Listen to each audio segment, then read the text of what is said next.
Righty.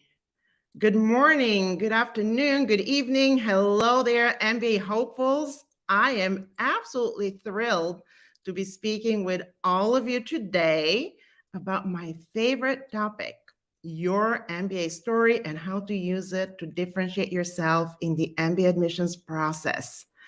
Before we start, why don't you tell me where in the world you might be today?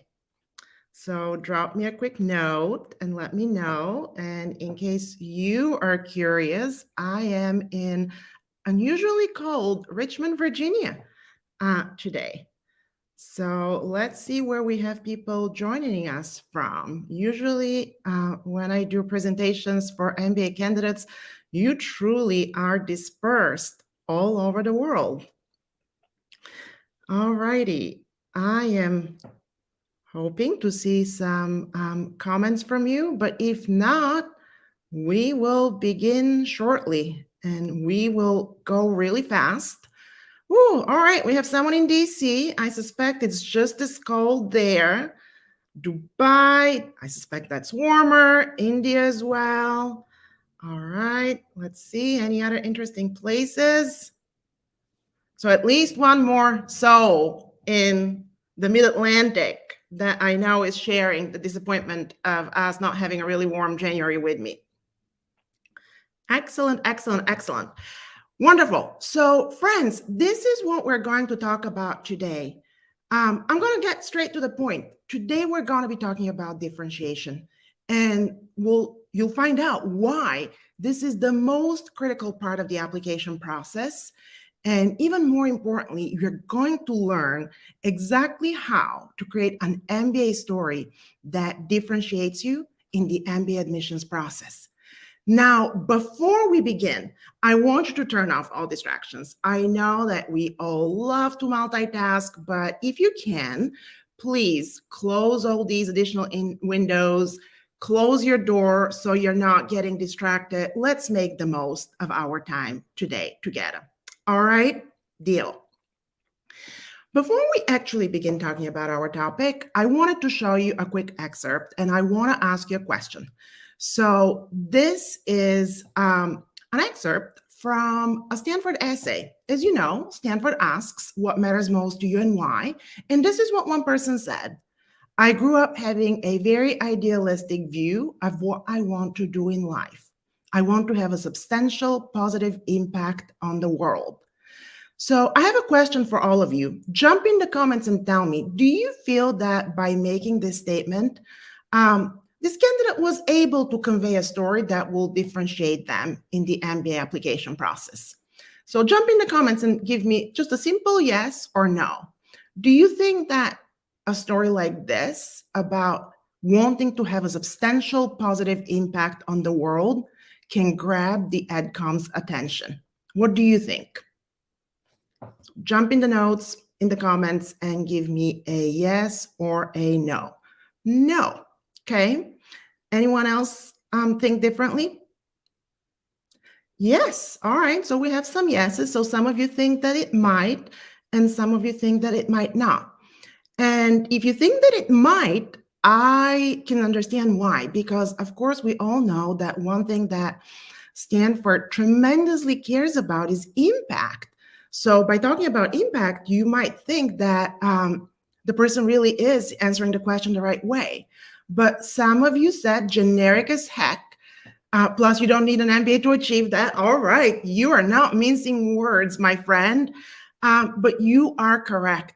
A statement like this doesn't do much to differentiate the person. Now, why is this? Let's talk about it. The reason this is the case is that when you make a statement about yourself, it's very rarely believable.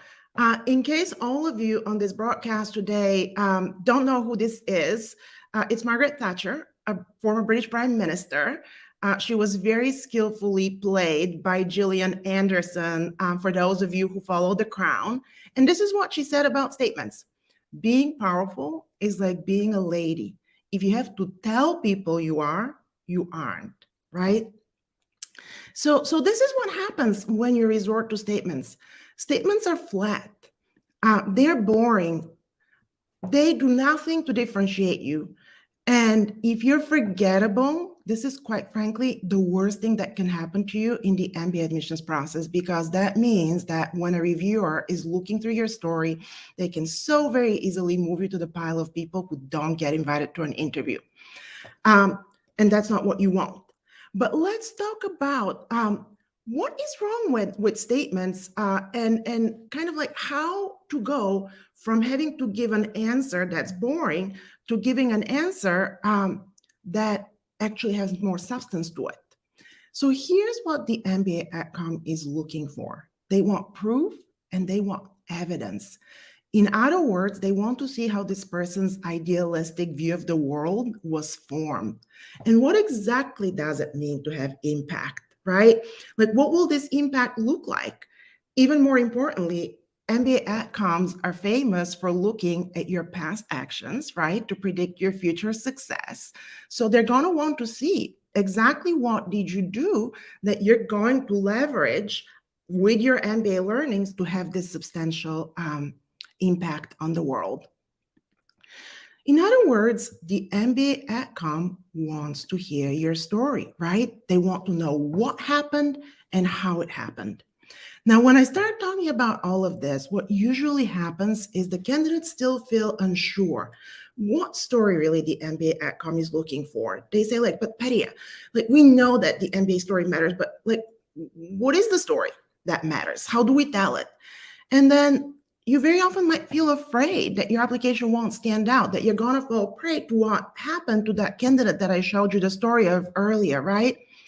And you might be afraid that you'll miss the mark and you're not going to get into your dream school.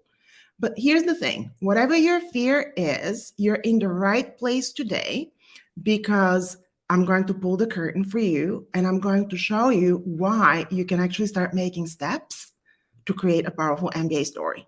But before I do this, by now, you're probably thinking, wait a second, we're like 5 minutes into this presentation and this woman hasn't even introduced herself. So who is she to be able to claim that she's an authority on what MBA Adcoms are looking for? Alrighty, so let me show you who I am. My name is Petia Whitmore. I am a former Dean of MBA Admissions from Babson College up in Boston, Massachusetts, and pictured here is my last commencement as Dean of MBA Admissions at Babson, where this was an unforgettable candidate with an amazing story.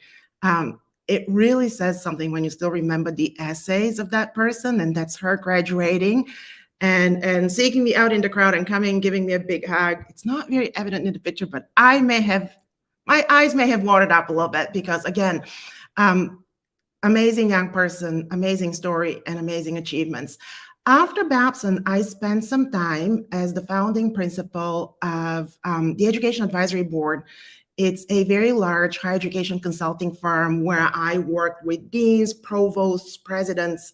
EAB is owned by Vista Equity Partners. Some of you may have heard the name if you work in private equity.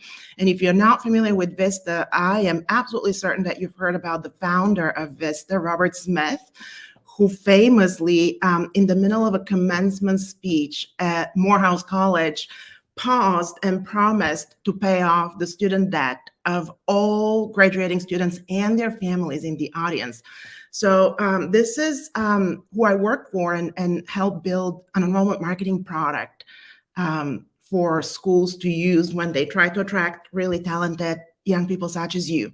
And then from there, just before I launched my MBA path, I spent a couple of years as the managing director of the MBA Tour, one of the subsidiaries of the Graduate Management Admission Council. Yes, the same organization that owns and administers the GMAT exam. So in all of this, I was the person who used to decide what stories matter, right? And as Dean of Admissions, I was the person ultimately making decisions on candidates. And nowadays, in addition to being the founder of my MBA path, I frequently contribute to publications such as the Wall Street Journal, Business Because. You can see an article from just a couple of weeks ago that talked about whether or not laid off workers should be applying to MBA programs. And I also sit on the board of AGAC, the Association of International Graduate Admission Consultants. And if by now you're thinking, why is she bragging? She's got 2 slides talking about herself. It's not because I want to brag. It's because I want to show you where my insights come from. I think that's really important for you to understand why I feel that I could speak on that topic about the MBA story and statements versus actual anecdotes. It's based on my experience. This is why I feel I'm qualified to speak in front of you. But let's get back to our topic for today, and let's focus on how not to fall prey of boring statements, and instead what to do to be the person that when the MBA Adcom reads your your essay, that they say, we need to meet this person, and they move you to the pile of candidates who get interviewed, because that's where we're going today, right? And you'll see how creating a powerful and true to your core story that connects the dots is the only way to differentiate yourself in the MBA admissions race. And this is how we are going to get there. We're going to quickly talk about evaluation versus selection and what the difference is, because that's a key understanding for you to be successful. Then we're going to talk about why the MBA story is so powerful. And from there, we're going to talk about how you don't need to be extraordinary in order to be unique. That's a very common misconception. You may be looking at others' profiles and thinking, I have nothing similar to what they have. I'm here to tell you that you don't have to have extraordinary achievement to actually be memorable and be the kind of person that the MBA Adcom wants to invite to their MBA class. And then we're going to end on some very practical exercises about how to find the gold nuggets that are going to go into your MBA story. And then we're going to leave ample time for Q&A.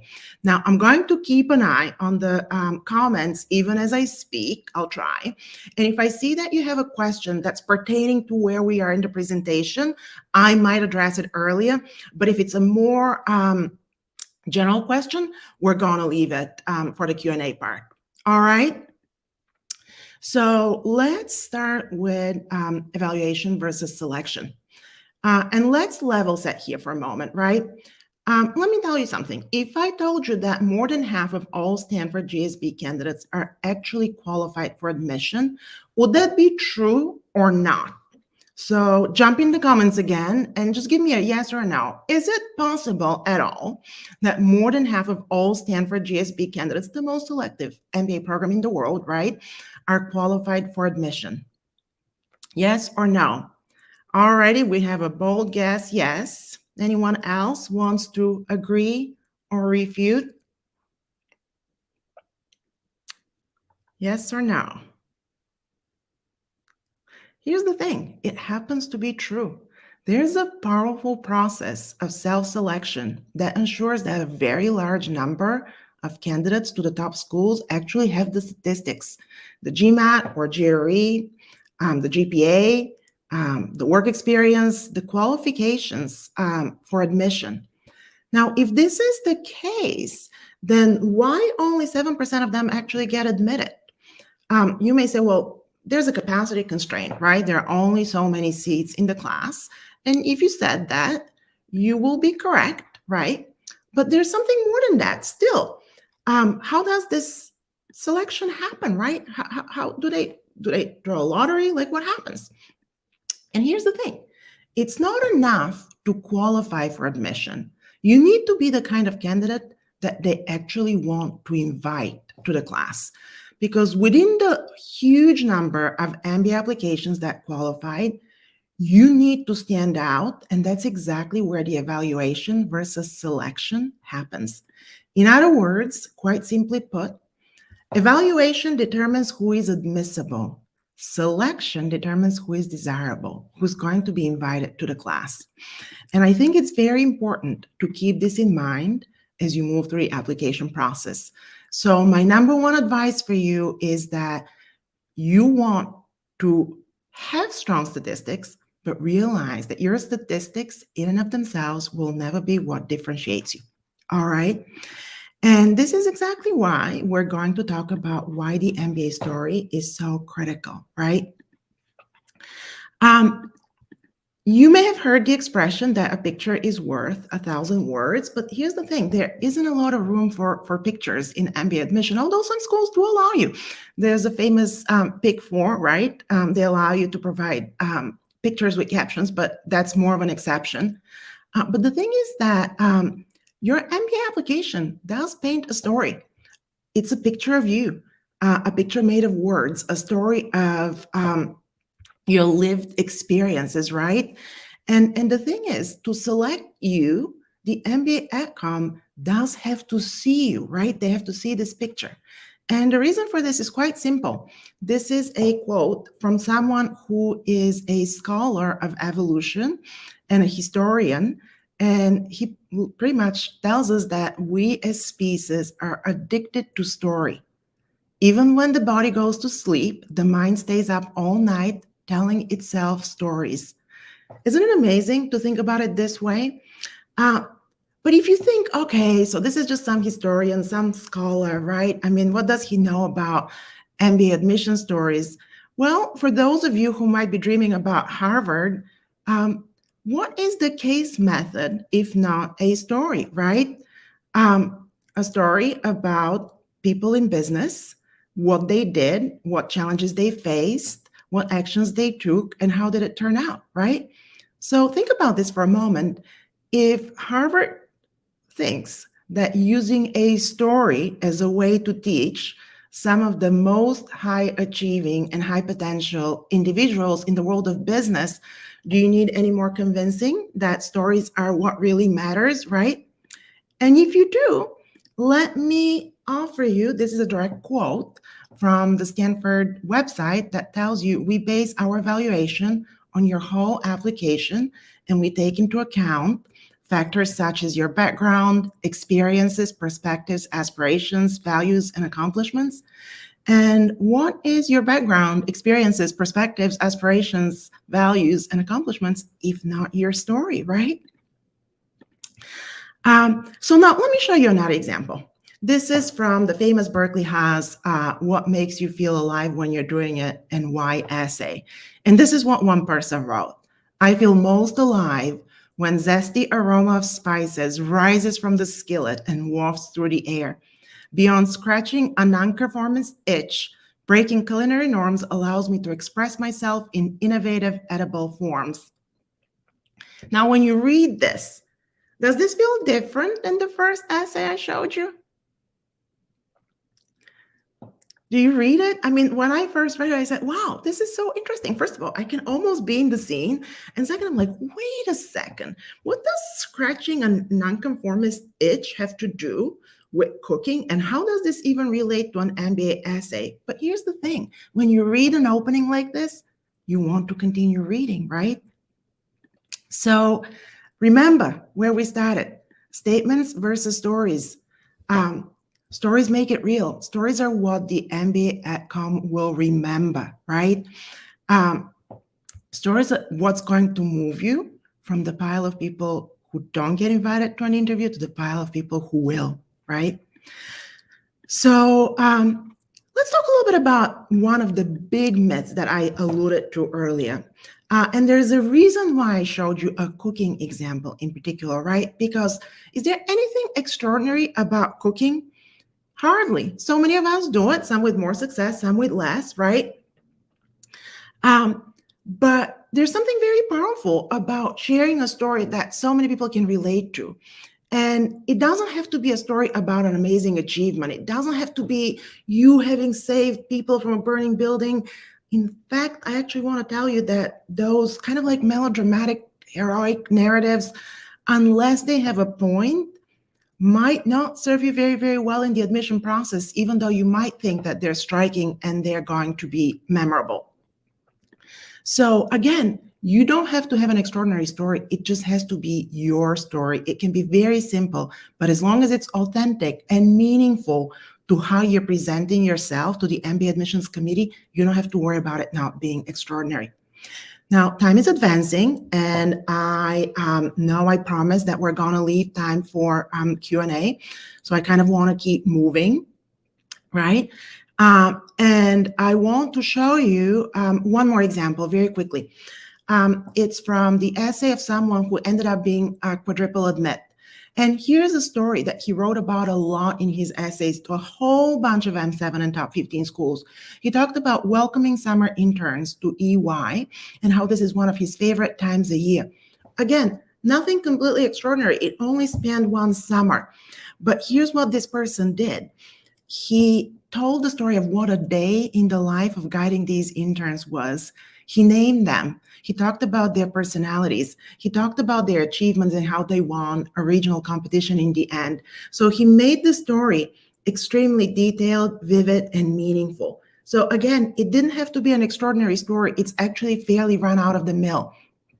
But it was not the what being, I was an internship ambassador. It was the how and how it was relayed that made a difference, right?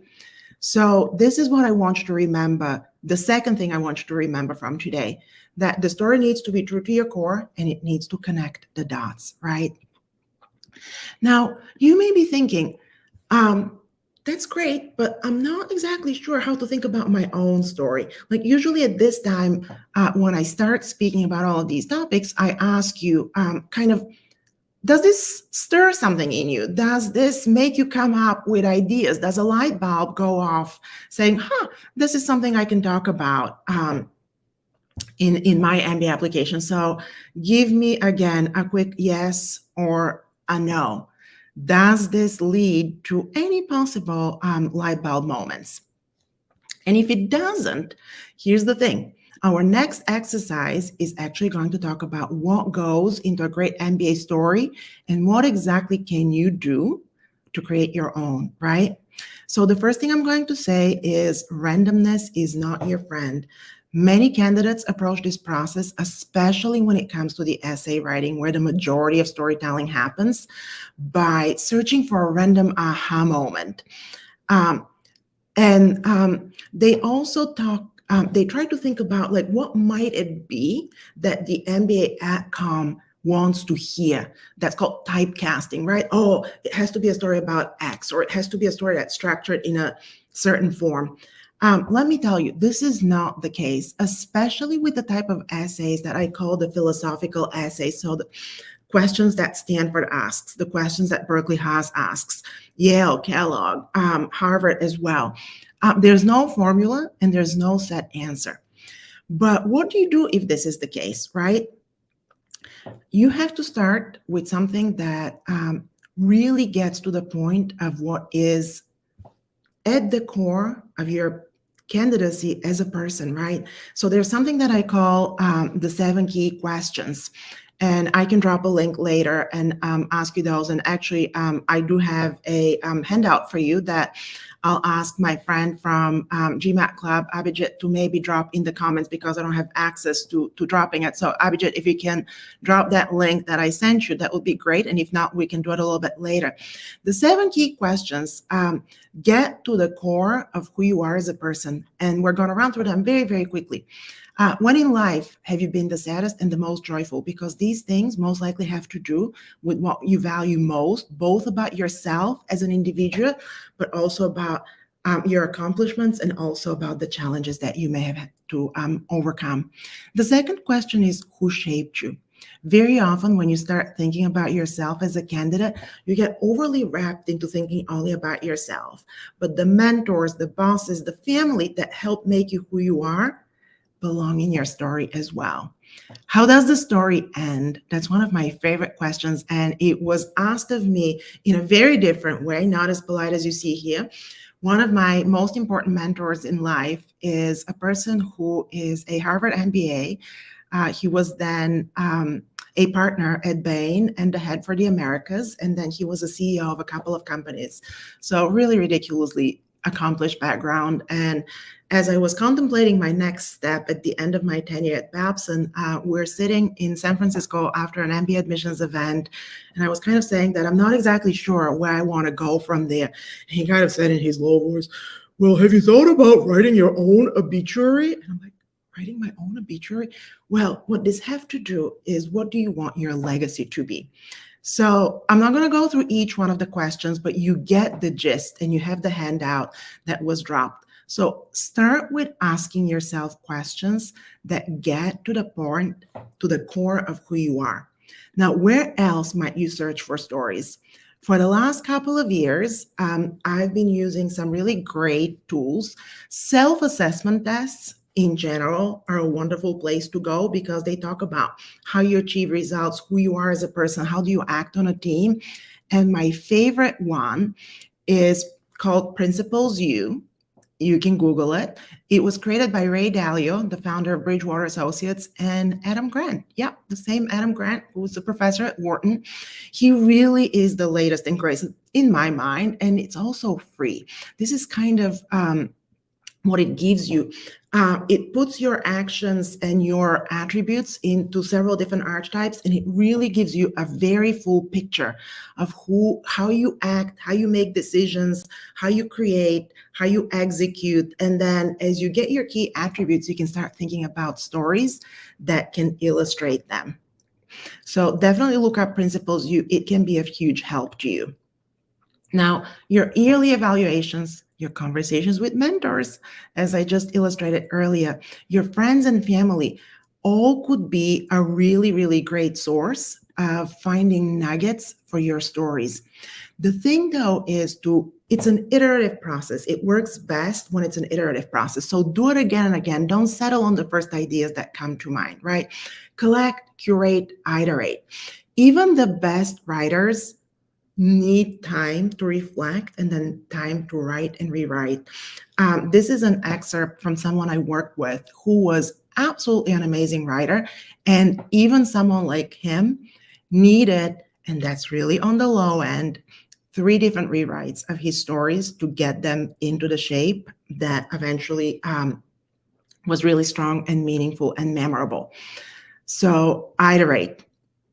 Now, do you feel the power of approaching your MBA story with much more of a strategic communications mindset? Because if there's one more thing, the final thing before we kind of get into Q&A today that I want you to take from this presentation is that really the creation of the MBA story and your whole MBA application is an exercise in creative communications, in strategic communications. You're trying to select the right message, the right platform, whether it's the essays or the interview or even the short answers in the application form. And you're trying to do this with the goal of painting a picture that connects the dots and presents who you are at your core. So I know that I covered a lot of grounds, but guess what? It was so we can get to questions. And this is what we're going to do. So I know that some of you already started to put some in the chat, and I'm going to start going through them now. A question for later. Is it true that a second round applicant has the same chances than a first round applicant? Alrighty, so that's not necessarily differentiation related, but I am here to answer all your questions, so I'm not going to pick and choose. So Pablo, it's really impossible to attribute specific percentages, specific odds, but here's the thing.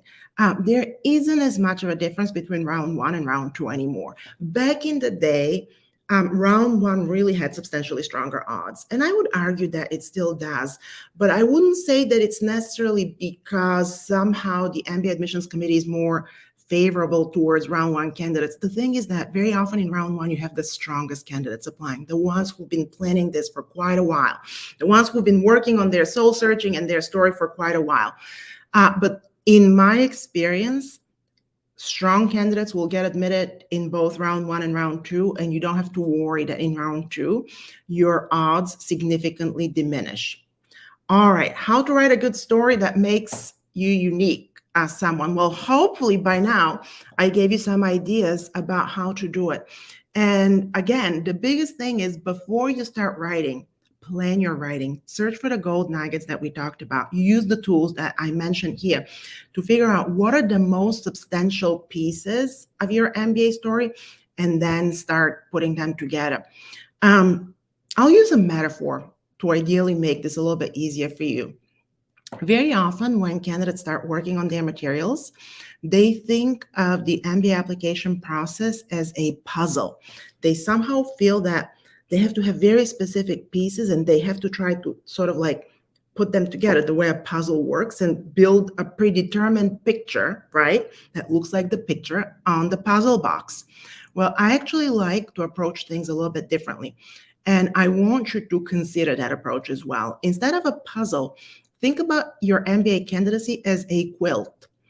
You all know what a quilt is, right? Kind of like a blanket made, it's a patchwork of things. It's made of separate pieces. And the thing about a quilt is that you can start with just one piece and then you can start adding, and you have much more freedom to decide what the overall pattern is going to be. You have much more freedom to decide what the sizes of the different pieces are going to be, and you're not going to be constrained by the notion that comes with putting together a puzzle that everything has to fit together a certain way and that the final picture has to look a certain way. So think of your candidacy as a quilt, not a puzzle. All righty, let's see. Do great essays cover for the offset created by a lesser GPA? Here's the thing. The essays are not exactly the place where you can completely compensate for a low GPA. They can help, but they can help not in the way that you might think. So let's just spend a minute here and talk about the GPA in the MBA admissions process. The GPA serves two purposes, right? The first one is to demonstrate your academic ability. The most selective MBA programs have a very rigorous academic experience, very quantitatively heavy, and they want to make sure that you're prepared for that. And your GPA serves as sort of like a story in time, 3 or 4 years of you being an undergrad and how you perform. So if you have a low GPA, that's not necessarily the end of the story for you, pun intended. But here's what you need to do. And just quickly, the second part that the GPA serves, right? I mean, the GPA, as you know, gets factored into the class profile. Schools tout their average GPA. They're very proud of it. The GPA goes into rankings, and that's important, right? So they want to maintain their average GPA. So if you have a lower than average GPA, you're kind of bringing the average down. So you have two things that you have to mitigate. One is concerns about your academic ability, and the second one is you're bringing the averages down. To mitigate the concern about academic ability, you want to have a strong test score, either GMAT or GRE, maybe an alternative transcript, although the test should be your sort of default and first option. And then you also want to offer some evidence that, some explanation for your undergraduate performance and some evidence that that's not going to happen again. So this is where the essay might come in a little bit, the optional essay. I actually have a material on mymbapath.com that specifically guides you through how to use the optional essay and how to think about using it for the GPA. So a strong story is not going to, really strong essays are not going to alleviate the concern about your academic ability, but in the optional essay, you can provide some explanation and some evidence of why things will be different the second time around in grad school, and this is how you can use them. All right, or even great GMAT score can offset a lesser GPA. Yep, just like we talked about. All righty, keep those questions coming, and I'm going to continue to go through them. So someone is saying, I'm 33 years old and I'm applying at the same time with my wife. We also have 2 babies. Do you think this could be an enhancer of our application? We have the scores, the background, and the CV. Here's how to think about it. I am not in favor of using it unless it has a very natural connection to who you are, how you became the person that you are, and chances are you probably have that natural connection, because becoming a parent and even being willing, the two of you, to go and study for your MBAs with 2 little ones, that probably has a lot to do with your values, with overcoming challenges. So there's probably some natural connection. Think about what it is and how it connects to the specific answers that you're going to be writing about in your essays. So you probably could. I can absolutely see a really fun, interesting story coming up, but be judicious, like be very thoughtful about what story you're telling and why. Hopefully this helps a little bit. Someone is asking us, ranking versus fit versus post-MBA placement prospects. How would you rank these factors to be considered when selecting these schools to apply to?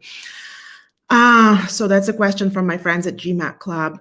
It's a really, really complex picture, and it's going to be very individually driven. One thing I can tell you is that to me, the ultimate litmus test is when you think about the top 15 programs, the truth is that every single one of them can probably get almost any MBA candidate to that person's career goals, right? All of them will give you exits into finance, consulting, tech.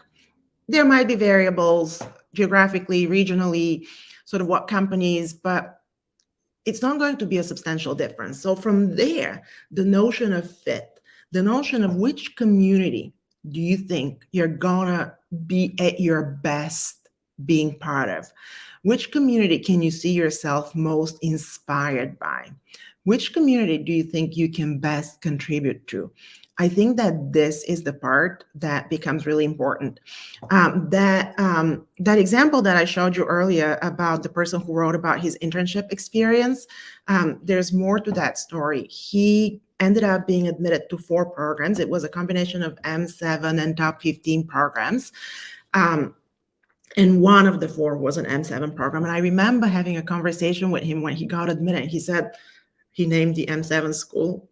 I'll name it. It was Kellogg. And he's like, Kellogg, right? Like, it's an M7 school. And I said, sure, right? I mean, at this point, you have 4 admissions to choose from. You can decide which one is most attractive to you.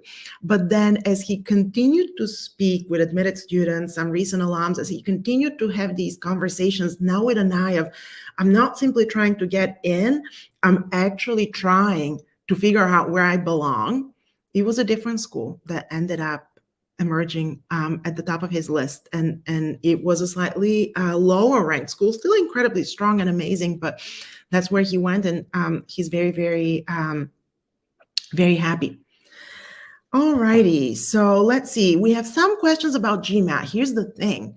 GMAT Club is a fantastic resource for you to find answers to those. I am not the person who is an expert on the GMAT. In my career, I've been the person who kind of like parses out the GMAT score to understand academic ability, to understand writing even, because there's the analytical writing assessment part, right? But I've never been the person who can teach candidates how to achieve great scores. So that's someone else's domain. All right, what questions do you friends have about your MBA story, the way to approach your exploration, reflection, soul searching, if you wish, and the way to think about your essays? All right, I'm gonna pause here and see what you might be thinking about. And another topic that we can cover, if any of you are thinking about this, is, as you know, round 3 is coming up. Some of you may have already submitted in round 2, but there might be some of you who are considering submitting in round 3. So if you have any questions that relate to round 3, I'm happy to answer those as well. So let's give you a minute or two to see what you might want to know about applying later this spring or being in the strongest possible shape to apply in round 1 or round 2 this fall.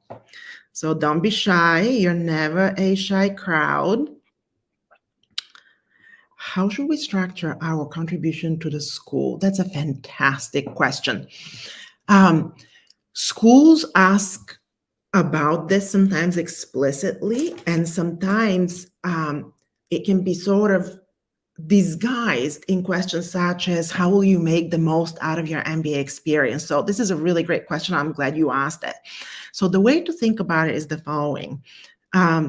Remember how earlier I talked about don't make your story entirely about yourself. And I actually have a joke. I quote a song every now and then when I speak to candidates a famous song that goes, "You're so vain. You think that this song is about you." And I always tell candidates, "You're so vain. You probably think this MBA essay is about you." And then they're like, "Wait a second, Petia. What do you mean it's not about me? I thought I was the one applying." So what you're going to bring to the table and what kind of a teammate and community member you're going to be is a hugely important part of how you're being evaluated and how people are getting selected. So as you think about your MBA essays, think about the places where you can talk about what you will give, what you will do for your classmates, for the community, right? And even outside of your community. I've had successful MBA candidates do research and talk about the ways in which they're going to get involved even beyond campus. So if there's a cause that they care about, let's just say it's financial literacy, right? They will have researched, let's just take one city, for example, like they will have researched, if they're going to school in New York, they will have researched organizations in the New York area that are committed to that cause, and they might write in their essays about how they will search for ways to connect linkages between their school of choice and that organization. Think about going above and beyond in a very meaningful way, right? So this gets, and I mentioned they might have researched, so that's your cue to think that researching what the schools really care about and what opportunities for engagement they offer is key. And that happens in several different shapes. One is through engagement directly with the schools, whether it's through events, through the coffee chats. The schools, by the way, are hitting the road next month. Someone here earlier mentioned that they're from DC. I'm going to be in DC with a whole bunch of the top schools as part of the MBA tour. So speaking to schools about how they think of fit can be a great thing to do, and listening to how they talk about it. And then speaking with current students. When I start working with a candidate, one of the very first things I ask them to do is to create a plan of how pretty much almost every week they're going to be reaching out to current students, and they're going to keep track of who they speak with and what they hear that talks about not simply how to gain admission, but how to understand the culture of that school. So research directly with the schools, speak with current students to understand what's unique about that MBA community, and then think about the ways in which you can contribute that can relate. Remember how we talked earlier about proof and evidence? So ideally, you want to talk about ways to contribute and engage that are rooted in something that you've already done, right? Because this way it's more believable. If you just come up with something that you've never been involved in, it might not be as impactful. So really, really, really great question. All right, what about interviews? How do we add more value in those instances? Another wonderful question. So the interview really also is an exercise in storytelling with the added constraint, two constraints actually. The first one is that you only have maybe a couple of minutes to answer, and also you can't iterate, right? With the essays, I said collect, curate, iterate, so figure out what your stories are, and then write and rewrite. With the interview, you can't do this in real time. You can do it in your preparation. So the same questions that I mentioned, the 7 questions, and then the 4 stories that are in the chat for you to make yours and download, can guide you through finding some key anecdotes from your work experience in your life to use in your interview. And the key is to be very brief and succinct and describe kind of the actions, the thinking, the decision making. So using something as similar as the STAR method, situation, task, action, response, can guide you, but providing details is key. It's also one of the biggest challenges because you can definitely go down the path of overloading the person with details. So some practice absolutely helps in how to tell a story succinctly. I usually tell candidates to record themselves. You can do it on your phone. You can do it on Zoom if you have an account, and that they should aim for 2 minutes per answer and practice how to get to the core of the matter succinctly. Alrighty, what is your advice for international candidates with 15 plus years of experience? Here's the thing. If you look at class profiles, you'll always see that there's the average and then there's a distribution. But someone with 15 years of experience, depending on the nature of that experience, 2 things. The first is you might be sort of veering into executive MBA category, right? The MBAs that are created for people with more than 10 years of experience. So that's one thing to look for. But it also depends on the nature of the experience. I've actually seen candidates with a lot of experience. They may have been in the military, so in service, so that might be driving when they're going to business school. So think carefully about where you might belong. Also, coming up with some good questions to ask as it relates to that, and ask them of the admissions teams at events or coffee chats or information sessions is a perfect place to do this, right? Because you'll hear directly from them how they think of candidates with way above average years of work experience. So I suggest that you consider some events, and again, very thoughtfully, do your homework. You don't want to go there and ask what is the average years of work experience in your MBA program, because that's something that you can find on the website, right? But you can say, hey, I've been looking at your statistics and I see that the average is 7. But here's the thing, I have more than 15 years of experience and I'm unsure of how to think about where my experience fits. And then they'll tell you what could be more beautiful than that. And then you'll know directly from them. Looking for a good full-time program and for change in industry role. So again, the same, this is like a follow-up to your question, obviously, Ravi. So the same advice applies. Speak with the schools, sort of come up with a preliminary list of schools based on geography, based on what you might want to do in your career, and ask them some questions about how they think about MBA candidates with more than average years of experience, okay? All righty, what other questions do you have, friends? We have a bit more time, so if the questions keep coming, I will also stay online. One thing I'm going to mention while I'm waiting for more questions is, so you see here my website displayed, My MBA Path. There's a section on mymbapath.com called Insights.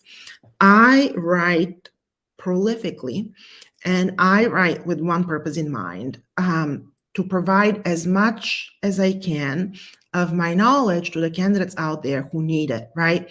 My MBA Path is a very small, by design, MBA admissions consulting firm. It's a company of one. I do employ people to help me with research, to help me with marketing, to help me with technology, but candidates who work with me directly. That means that I can only work with a very small number of candidates. But my goal is to share my knowledge liberally and generously with as many of you as I can.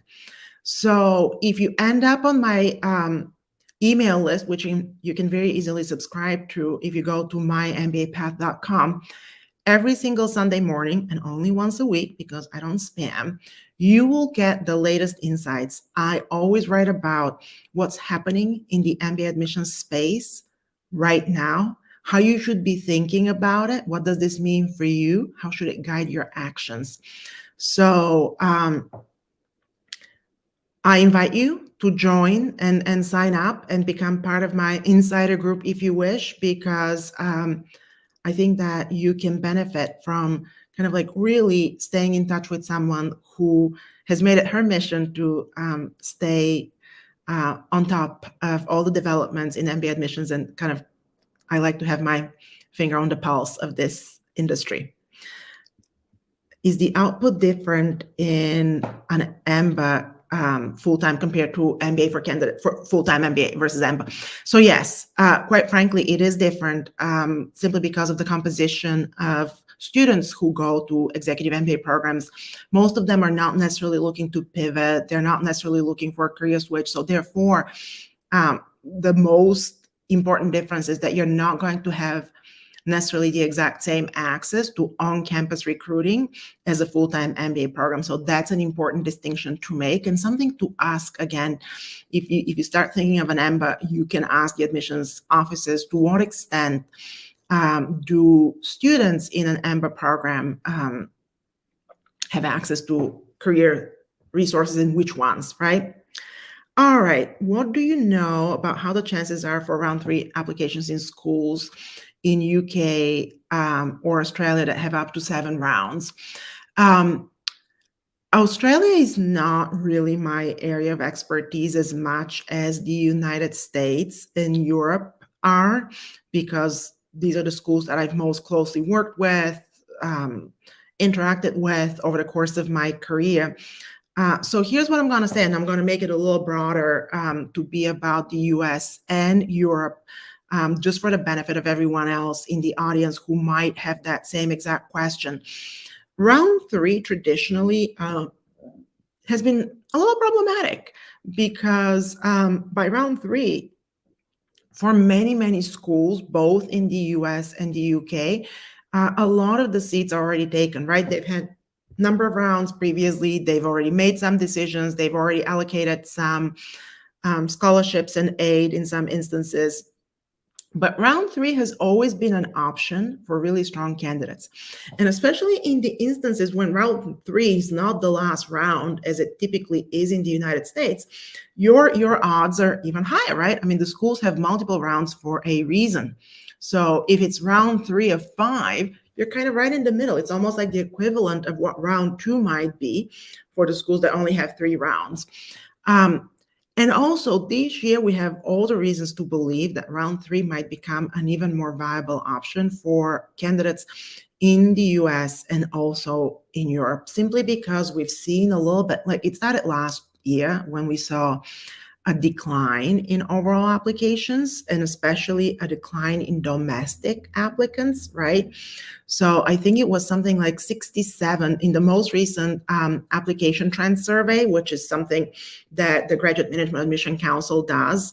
They survey all the member schools. So these are all the highly ranked, highly respected MBA programs in the world, really, not even just in the US, Europe, and Australia, but also in Asia, in Africa. So a really comprehensive source of information. So in that survey, they told us, I think it was 67%, if not more, maybe in the 70s, of 2-year full-time programs. So a decline in candidates. And I think that a little bit of that is happening also in round 1 and round 2. But the declines are not necessarily distributed equally across various populations, because that same report last year for the admissions year that ended this past summer, that same report told us that more than 60% of these same programs that saw overall declines in candidates saw an increase in international candidates. So see how like the market is diverging a little bit. And that's particularly relevant to the United States, simply because that's where a lot of the international candidates apply to. And then there's the whole dynamic right now with people being laid off, right? And the schools, rightfully so, and I actually, for one, I commend them for opening avenues to these candidates, and seeing if maybe their path should lead to business school, but they're making some accommodations. So round 3 might look different this year, is what I'm trying to say. So someone is asking if there are specific options for veterans. Honestly, the best specific options, probably the best source for you to research would be the veterans clubs that every single school has, right? Because it's going to vary. It's also going to vary from program to program, country to country, right? Not all programs are created equal in terms of how they treat this, but speaking with other veterans at the schools that you're considering is probably the best place to go. And Vincent, you are more than welcome. I love talking about programs in Europe. And by the way, for you, a whole bunch of schools, some of the top schools are coming. I'm not sure where you might be located, but because you asked about programs in the UK, a whole bunch of schools are coming to Europe next month. I personally am going to be in London for an event on the 25th of February. It's an event with the company that I used to manage back in the day, that I still have a great relationship with, the MBA Tour. So you can look up the MBA Tour events in Europe, and if they happen to be coming to a place near you, it might be worth showing up and having some of these conversations directly with them, because that's the job of the admissions professionals. They'll tell you to what extent and who they encourage to apply in later rounds. So if you're around, if you show up in London, come say hello. Alrighty, we have just a couple of minutes, and I am really glad you had some really great questions. I always find it that good questions lead to strong candidacies, right? So that's always very reassuring. I'll stay on for a couple of more minutes if we see anyone else asking a question. And then, of course, this presentation is going to live on GMAT Club forever and ever. So hopefully it is something that some of you might rewatch if there were certain parts, especially when I talked about resources to build into your MBA story. You can always come back and reference it again.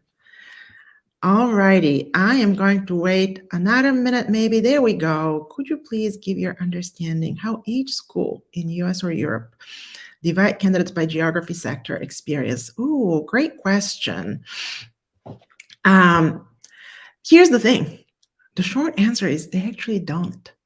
And I know that this is probably not the answer you're looking for, and it probably doesn't even seem believable to you, but every application is reviewed on its own merit. There are no buckets necessarily, and most certainly there are no quotas per se, right? Where, we can only have 15% former consultants in the class or 20% former people coming from finance. So they don't divide it for the purposes of fulfilling any constraint or any quota. They might sometimes compare people simply to understand within a certain pool of similarly looking candidates, how does one compare to the other in terms of who's stronger, right? So that might be one way that they look at it. It's not a formulaic approach, I can tell you that. So no insight into how it's done has any practical implications for candidates. So I very often, like if you've ever spoken with me or if you've heard me speak at events, when people ask me about their odds and sort of like, how does this compare to that? And what does this mean for my odds? What I always tell them is, if I told you that your odds for a specific school are 35% versus, let's say, 20%, what would you do differently, right? And most of the time, there's no answer to that question, because you should still be putting together the strongest possible MBA application you're capable of. Whether your odds are 20% or 35% or 75% for that matter. Are you going to get sloppy because your odds are 75%? Absolutely not. So my advice, right, because I'm here to give advice to you MBA candidates, is to not preoccupy yourself too much with sort of any possible formulas or the percentages, but rather to work on the thing that you can control, which is your own candidacy and your MBA story. Excellent. Vincent might join us for events in Europe. All righty, we're almost at the end. Let me see. So the last couple of questions seem like very specific to differences between MBA and MBA, so not necessarily pertaining as much to the notion of the MBA application story. So unless there's any final question that pertains to how to find and build your MBA application story, I will say thank you to all of you for being with me today. You know where to find me if you have more questions. You know where to find me if you want to book a free consultation and talk about your particular story. And again, thank you to GMAT Club, and thank you to all of you.